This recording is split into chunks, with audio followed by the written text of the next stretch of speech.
as you laid out, over the last 2 years, we've seen the near complete destruction of Gaza. In addition to the cost of human life, we've seen so much infrastructure destroyed. 90% of schools have been destroyed.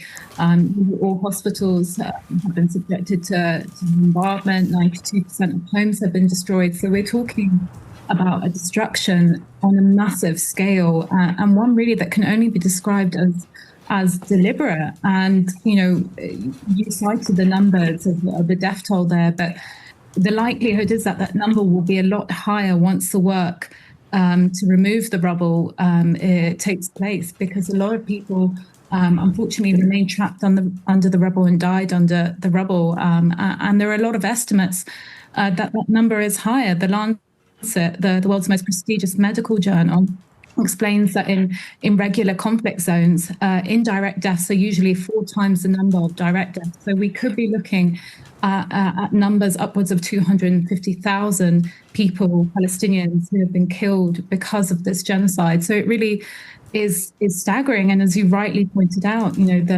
not only is this a destruction on a physical level, but the mental toll that this has unfolded upon the Palestinian people of Gaza will continue for generations. This is something that has affected Palestinians not only in Gaza, but wherever they are. Palestinians are a very small group of people. We all have friends and family in Gaza. And so this is certainly a trauma that will be borne for generations to come. And I think it will shape the region and the world. Israel is notorious for breaking ceasefire deals. We know that Netanyahu says one thing to an international audience, and then he says something else to a domestic audience. And indeed, most recently, he promised the Israeli public that they would not withdraw their troops from Gaza.